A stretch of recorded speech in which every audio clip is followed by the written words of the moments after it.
One of the highlights is when you leave something, Yes, like right there on the counter, it stays right there. it stays right there. Nobody moves it. It comes back. It's right where you left it. That's right. That really is a good thing as well. It's a good thing. It really is. Now, my reading glasses, on the other hand, I have stacks of them everywhere because you need them everywhere. Yeah, but they absolutely. move because you sometimes can't find what you have and And then I kind of grab them grab it. and that kind of thing. Oh, I have a pair you can wear today. I have Right. mine. I know, but I thought you might want to wear these in honor of Mother's Day. What do you think? I don't think so. The ones that you really, I wore them in the car once and you looked at me and said, I don't think so. So you won't probably want to borrow those? I don't think so. You don't think so? But thank you. You're welcome. Hey, we're going to start out Mother's Day, and I have to admit, my wife, Pastor Orlean, is taking the lead on this Mother's Day. It's been a while. But I want to begin by reading just a few people that emailed in their thoughts of their mom. They answered on Facebook and on Instagram. We posted a request to poster and people could interact, and these are the individuals who interacted with us. There we go. Sherry says, my mom was my cheerleader. She loved me unconditionally and truly believed in me. She taught me to love with all my heart. That loving people was worth the risk. She was giving Wow. and held her arms open to any who needed to come in for love. Several of our friends growing up lived with us. Mom just loved. Wow, what a great testimony to Mom. Yes. Sandy, she writes, my mom was a prayer warrior. She prayed constantly for our whole family. Even when I took her to get her chemo, she was praying for everyone else who was getting chemotherapy. Wow. She always put others before herself. She's been gone 13 years, and not a day goes by that I don't think of her. I told her on her deathbed that I would take her place and be the prayer warrior for our family now. Love you, Mom, Wow. and miss you. Wow, Sandy.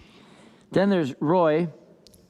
My mom was always forgiving and loving and loved to help others. Okay, Roy, I know you really well, and I know why your mom was always loving and forgiving.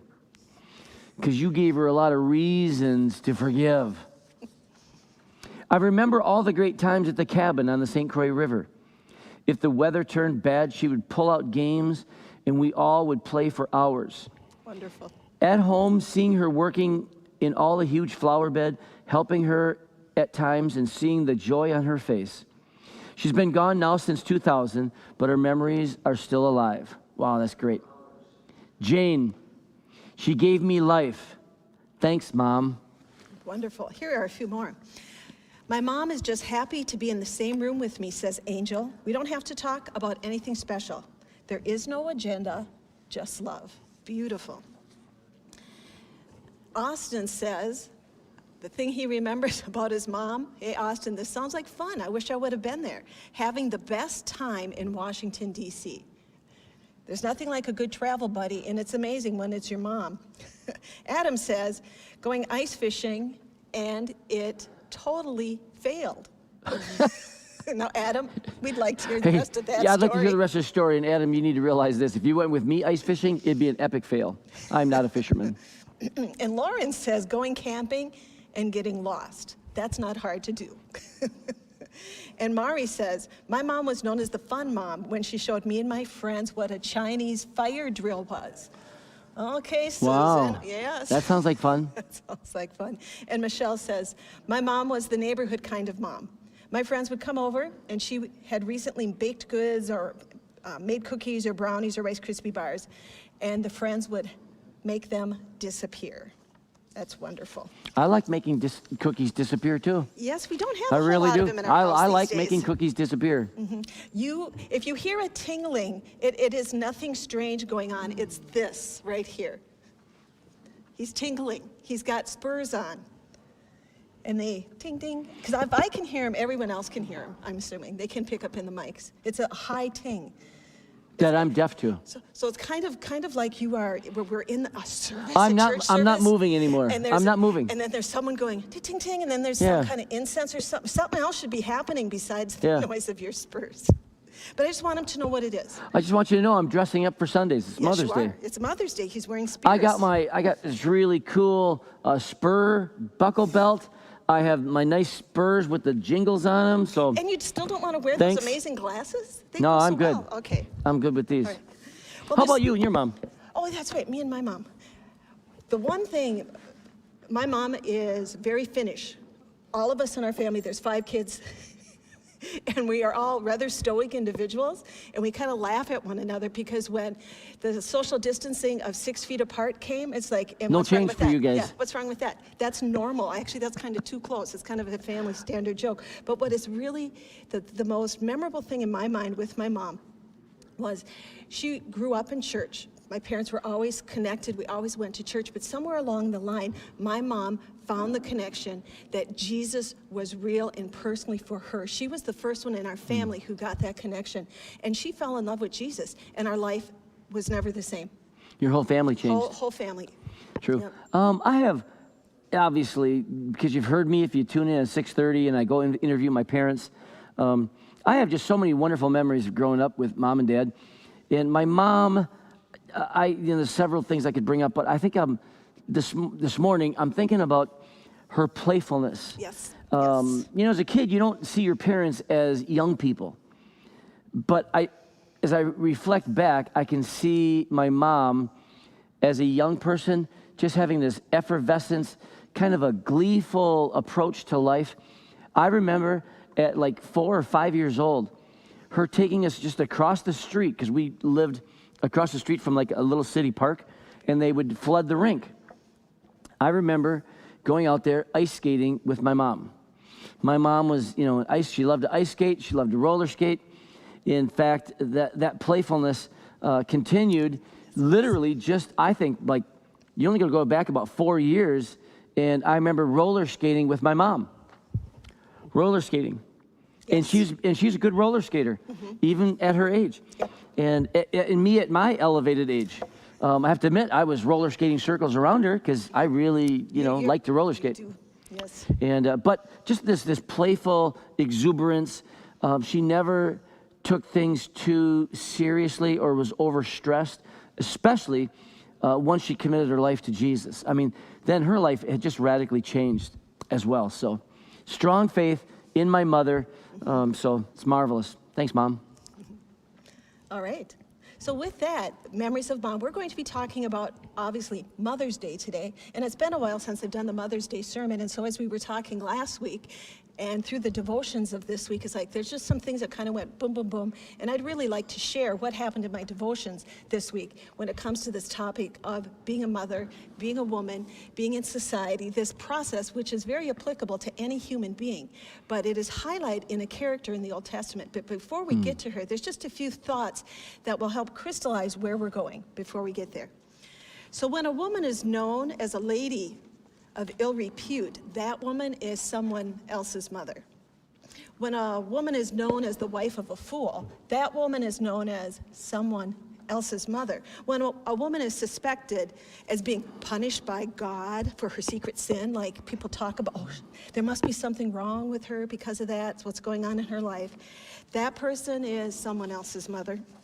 When a woman is remembered for the lack of support she showed her family or her husband, yeah, that's someone else's mother. When a woman is suspected as being punished by God for her family's skeletons in the closet, yeah, that woman is somebody else's mother. When a woman is given no authority over her own life and ends up bitter and angry, not my mom, that's someone else's mother. When a woman is remembered for her love of worldly things, yes, that woman is someone else's mother. When a woman is known for an unrequited longing, something she's longed for that's never been fulfilled, that is someone else's mother. When a woman is known for her lack of character, yes, that would be someone else's mother. When the job of motherhood becomes exalted in our society, when it becomes an office, and unfortunately, for many, it becomes a measurement of womanhood. We measure your value as a woman whether or not you have children. Totally erroneous, but we do that. And then we measure by how good your children are. When we do that to motherhood, when it takes on this level of mythology, in that process of expectations that are unrealistic, a little bit of glitter and doodah day, we lose sight of true motherhood. And it creates an awful lot of problems in individuals' lives. The definition of that, of being this perfect mother, or you're not a real woman unless you have children, all of that kind of stuff really does belong to someone else's mother, because it's totally unattainable. It belongs to another woman. It belongs in another society, because it's truly unattainable. You cannot be nor do that. Our most common response to this type of pressure is we live in pretend. This is not a surprise. Most people have gone down through Well, this it's thought like process. the game, this idea This that game, yes. Christianity, this Yeah. game we play, Christianity is not a game. Correct. But yet there's a lot of things that we do, and Yes. this is just another one of them. those things Yes. that we do. We assign value to these things. Yes. And where did that value came from? We just created it. Created it out of the need to protect. We didn't want anyone to see that other thing that belongs to someone else's mother. And so I want to take a look, just a really quick look this morning at one woman in the Old Testament in 1 Samuel chapter 1. If you have your Bibles with, and I know you do, go ahead and open them up. And I'll be explaining some of 1 Samuel chapter 1, verses 9 through 18, explaining portions of it, and then just reading a few of the verses. We're not going to read through the whole story. I'd rather tell you most of the story. Now, here we have this amazing woman named Hannah, which is a lovely name. In a lot of Christian circles, it's a popular name still to name your daughter. And it's wonderful because it's a beautiful name, and it outlines a beautiful, raw, real woman. And I love this story. Every time they read through the Bible in a year and we get to Hannah's life, it's like a lovely little exhale during devotions. It's like, yes, I understand. I get her. And I love the choices that she made. Now, she's the wife of a man named Elkanah. They're not sure if she was his first wife or his second wife, but it seems the commentaries are saying that she's probably his first wife, and they were married for a while, and she was barren, which means she didn't have and could not have children. And so he took a second wife, which was very normal back in that society, and her name was Peninnah. And Miss Penny, we'll call her that because Peninnah means nothing in our society as far as a name, so Miss Penny was able to have a wagon load of kids, and it appeared she had them rather quickly. And she became a little bit vocal, She a little bit became vocal. mean. She would taunt and Downright tease mean. Hannah, especially if Hannah was the first wife who would have all of the legal rights of running the household and all that type of stuff. And Penny could just rub her face in it. And she did. And she did. I mean, you read the story. Yes. It says She even was like on the vicious. way to church, and you think about a lot Yes. of moms and dads, all of us can relate to this on the way to church, the fighting and the bickering. We get out of the church doors, and we're perfect little angels. We're perfect We get saints. to church, yeah. Man, it says about going into the temple that she would ridicule her. Yes. I mean, she was mean. Well, she created this opportunity, and it That escalated I'm year after better year. than because they would go to the tabernacle, and they would do this every year. It was part of their expression of worship. They were a family that loved God, and they did this every year. And every person would have an offering, and so Elkanah would give Peninnah, Miss Penny, hers, but then he would give And us to every for child. all of the children. So he would go down the row and give every child. And then here is Hannah. One portion. It was an extra portion, a double. Yep, He gave her an 'cause he loved amazing her. portion because he loved her so and wanted to be a support. And it appeared that they had a very supportive and loving relationship. And in the process, there was 1 year, finally, she had just had it. She had just had it with her other, or whatever you would call the other wife, and she just had it with Peninnah. She had it with this frustration. And she was actually in this process of living with that someone else's mother, those expectations being pushed on her by this other woman who was not understanding. And here Hannah shows us how she decided to respond to this lifelong system of abuse in her own home, and how she was going to respond as a woman who loved God. And in 1 Samuel 1:10, if you look in your Bibles, we will see that it shows us they had just finished the sacrifice. They were enjoying some type of meal. And she, at this moment, decided to go to the tabernacle and to pray. And she went there, and she, in bitterness of soul, it says in 1 Samuel 1:10, she was in bitterness of soul and prayed to the Lord, and she wept in anguish. It's intense. She responded to this unmet desire in her life, this unmet fulfillment of what she felt her purpose on the planet here was. And she responded to it by acknowledging its existence. She knew this desire was there. Everybody knew this desire was there. It was apparent, especially in that society. And she didn't try to hide it. She didn't try to pretend. She was just raw and real, and she went to the tabernacle, she laid on those stairs, and she just wept to the Lord in anguish. It's like, I'm acknowledging before you, Lord, this is who I am, this is what I am, and this is what this is like. I don't like my life. And she wept, and she wept, and she wept.